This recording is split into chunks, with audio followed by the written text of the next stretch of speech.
Dear viewers, today I am going to talk about different types of weft insertion in weaving. Before going into the topic, let us first come to know about the fabric. The fabric is made by interlacement of warp and weft. So the weft is inserted into the warp shed by using different looms. There are two types of looms. One is shuttless loom, another one is shuttle loom. Shuttle loom is the old version loom. The production of shuttle loom is very less because there are a lot of disadvantages. The first thing is in shuttle loom we use a shuttle which is bigger in size. The weight of the shuttle is about half kg, it is 500 grams. The pern is inserted into the shuttle which has less amount of yarn. So because of this, the production of loom is restricted. So for the pern has to be changed now and then so that the efficiency of the loom is reduced. When we are going to a shuttless loom, we use cone as a feeding material so that the efficiency will be improved. There will be less number of stoppages and the production will be also good. So there are a lot of looms available in shuttless weaving. The first one is rapier loom, projectile loom, water jet, air jet. In rapier loom, a rod is used to insert the weft into the warp shed. There are four types.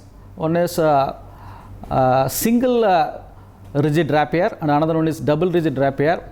Third one is double flexible rapier, and the fourth one is telescopic rapier. In single rigid rapier, it takes more amount of space. The floor space, the requirement of floor space is more. In double rigid rapier, it is somewhat less, and one rapier takes the yarn from the cone, and another rapier comes into the shed and takes the weft thread. So the production might be higher, the weft insertion rate might be higher. Coming to the third thing, that is flexible double flexible rapier. In this, the rapier is rolled in a drum so that it takes less amount of space, and the production also will be good. The fourth one is telescopic rapier. In telescopic rapier, the rapier rod is saved in the telescope itself. And the second one is projectile.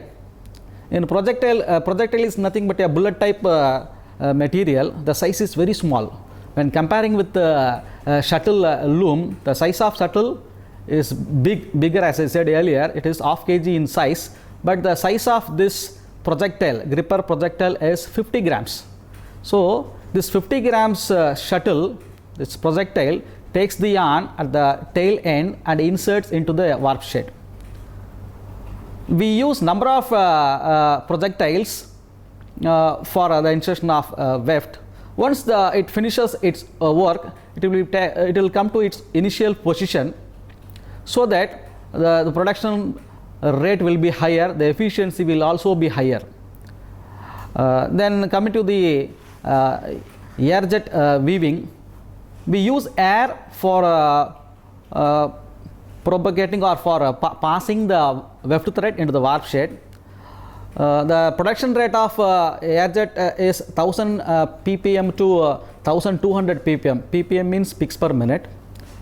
The production is very high. When comparing any other method, the air jet weaving production is very high. In air jet spinning, the main nozzle propels the weft thread, but the speed of, that is velocity of air, is not so much. At the end of the loom, the velocity will be reduced.